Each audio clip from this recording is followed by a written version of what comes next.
My husband touched the box and whispered, "Don't move." I laughed until I looked where he was staring. I backed away. 30 minutes later, police were outside. My name is Riley Knox.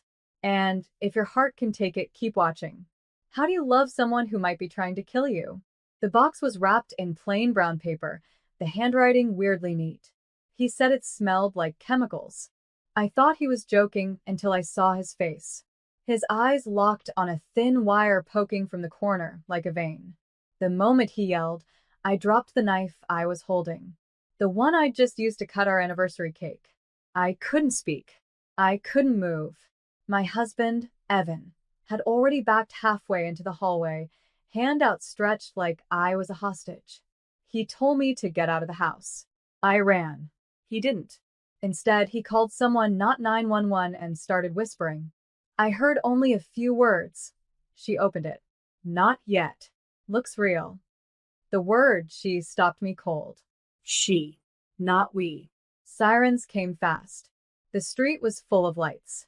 I sat on the neighbor's lawn with shaking hands while the bomb squad stormed in. The package was evacuated and detonated offsite. Inside, a real explosive. Homemade. Trigger rigged to open. But that wasn't the only thing the police found. Inside our house, hidden in the back of Evan's closet, was another package. Same wrapping. Same handwriting. But this one was addressed to me. From me. Only I never wrote it. Never mailed it. I didn't even know it existed. And when they opened it, what was inside was so twisted, one of the officers vomited on our front steps. But what wrecked me most wasn't the content. It was the photo tucked inside.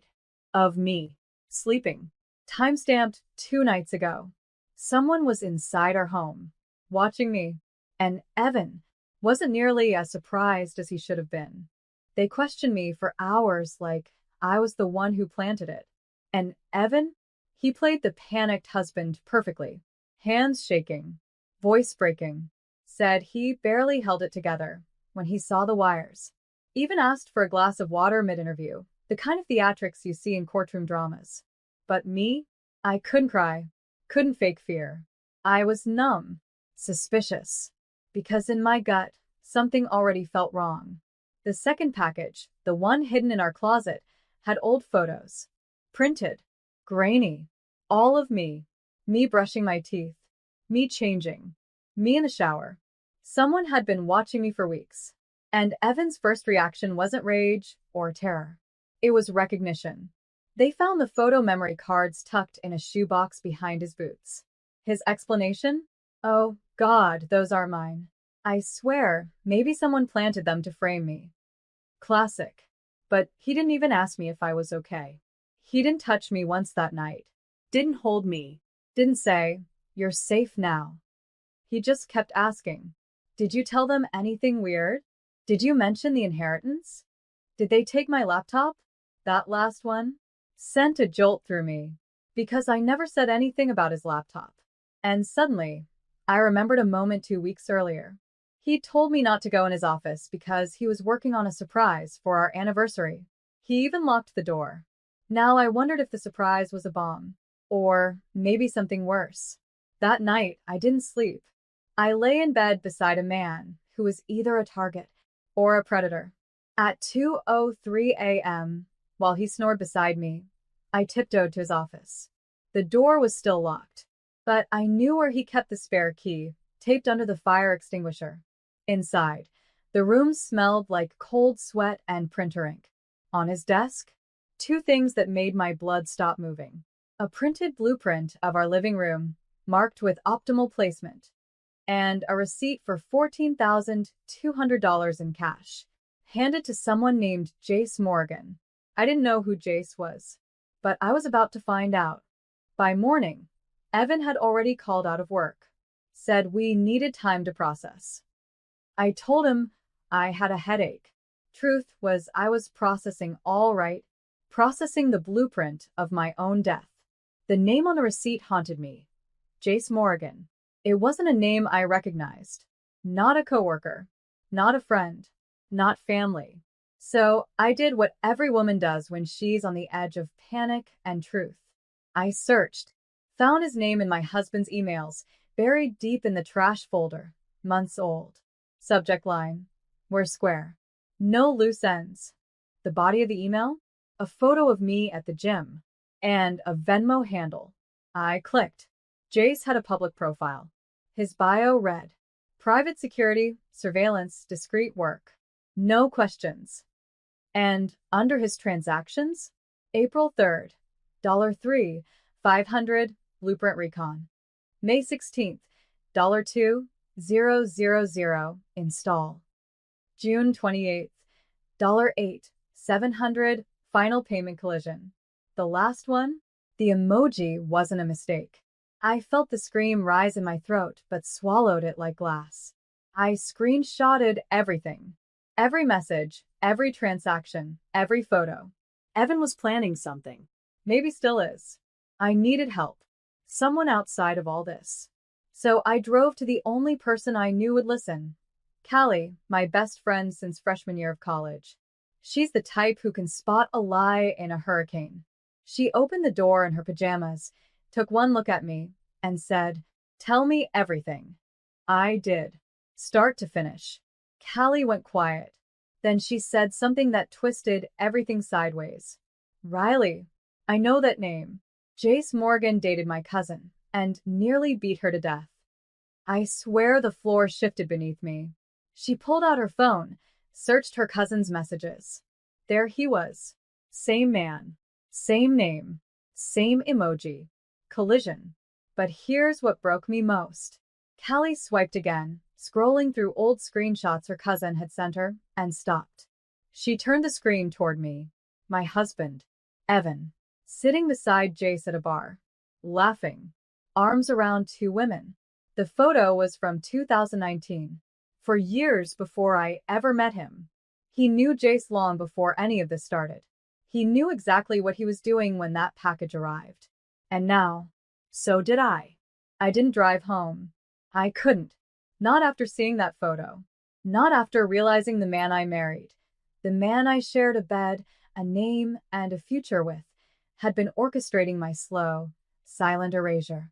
I sat in Callie's guest room with the lights off, knees pulled to my chest, scrolling through every memory with him like they were evidence in a trial. And the verdict? Guilty. The locked office. The late-night work trips. The password changes on our shared accounts. The time I got sick and he insisted on making my tea. The same day I passed out in the shower and woke up with a bruise the shape of a doorknob. Back then, he said I slipped. Now I wonder if he watched. I pulled out my laptop and logged into the home security app. He didn't know I had it synced to my cloud. I downloaded the last 90 days of footage. Camera angle, hallway. Date, June 28th, the night of the final Venmo payment. At exactly 3:14 a.m., Evan walked down the hall holding a box. Not a gift. Not a surprise. A device. Wires. Tape. Small and lethal. He opened the closet, placed it on the top shelf, paused, then looked straight into the camera. He knew. He stared for 5 full seconds and smiled. I dropped the laptop. I couldn't breathe, couldn't blink, couldn't move. That look wasn't panic. It wasn't hesitation. It was a countdown. And suddenly, I realized what today was. July 7th, the day after our anniversary, which meant the first bomb was never meant to kill me. It was a rehearsal, a test to see what I'd do, how I'd react, who I'd run to.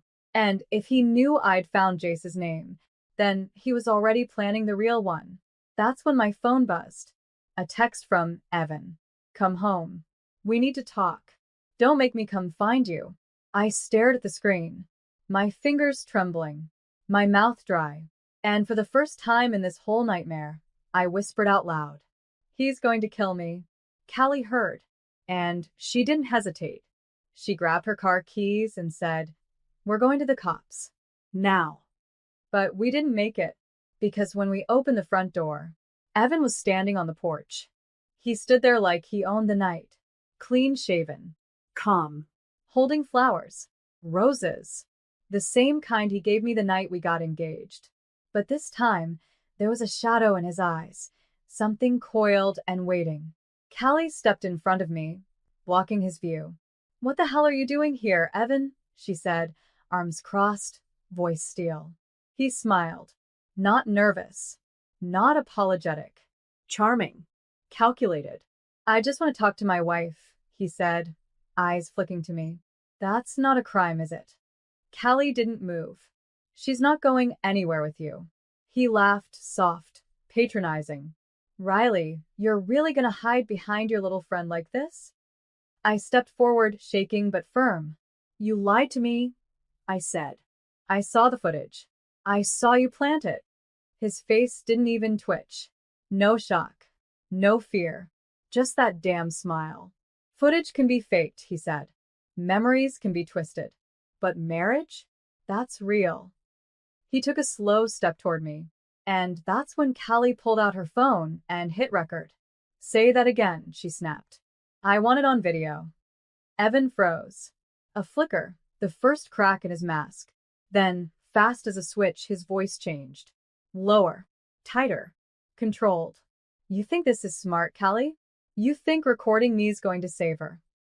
He looked at me again, eyes cold now. "You're making this worse than it has to be, Riley. You don't know what's coming." I stepped back. He stepped forward. Then Callie did something I'll never forget. She raised her voice and screamed, "I'm live streaming this. Say hi to the cops, Evan." She wasn't. But he didn't know that. He backed off like she'd pulled a gun. "You'll regret this," he said, backing down the steps. "Both of you." Then he walked away. Just walked. Callie locked the door behind him, heart pounding loud enough for both of us. "He's escalating," she whispered. That wasn't goodbye. That was a warning. I nodded. Then I looked at her and said the words that sealed everything. "I'm not running anymore." Because if Evan wanted a war, he just found out who he married. The next morning, the house felt suffocating, like walls closing in, shadows stretching longer than they should. I barely slept. Every creak, every distant sound spun my nerves tighter. Callie helped me pack a small bag. Essentials. Phone charger. A change of clothes. "We're going to a safe house," she said, voice steady. "Friends of mine, off the grid." I nodded, but my mind raced. Who else knew? How deep was this web? I wasn't just a target. I was a chess piece in a game I never agreed to play. Later, as we drove away from the neighborhood, I called the one person I hoped could help. My mom's best friend, Linda. Linda had been a quiet presence after my mom died, always sending postcards, checking in, like she was guarding some secret I wasn't ready to hear. Her voice was calm, but firm. "You're in danger, Riley. Not just from Evan." I swallowed hard. "Who else?" She paused. "There's someone else watching." The line went dead. I sat in silence for minutes. And then my phone buzzed. A text from an unknown number. "Stop digging, or you'll lose more than you love." I showed Callie. Her eyes darkened. That's not just a threat. It's a promise. We spent the next hours piecing things together. The package, the photos, the bomb. It all pointed to someone who wanted me out of the picture entirely. But why? And what did my mom have to do with it? The answer hit me like a freight train. My mom hadn't just disappeared 2 years ago. She had been involved in something dangerous. Something that Evan was now tied to. I realized I was standing on the edge of a legacy of lies and violence. Callie looked at me and said, "This isn't just about survival anymore. It's about uncovering the truth." I clenched my fists. And for the first time since this nightmare began, I felt something fierce burning inside. I was done being afraid. Callie and I spent days tracing my mom's past, digging through old letters, photos, and emails she'd left behind. What we found shattered everything I thought I knew. Mom wasn't just some quiet, loving woman. She'd been a whistleblower, exposing a massive underground cartel, the kind that used people like me as pawns. People she trusted, people like Evan. I stared at a photo of Mom standing next to a man I'd never met. Tall, cold eyes, the same name popping up everywhere. Jace Morgan. It was his game all along. The bombs. The photos. The threats. Jace wasn't just some hired gun. He was the kingpin behind everything, the invisible thread pulling at our lives. And Evan? He wasn't a victim or a hero. He was Jace's pawn. That night, after Callie left, I sat alone in the dark and let the silence swallow me. I thought about the woman I was before all this, trusting, hopeful, blindly in love. Now, I was a storm. I wasn't just fighting for my life. I was fighting to finish what my mom started, to take down Jace, to make Evan pay for the lies, and most of all, to survive. Because sometimes the hardest battles are the ones you fight inside. I set the trap. I called Evan, told him I wanted to meet, alone, no games.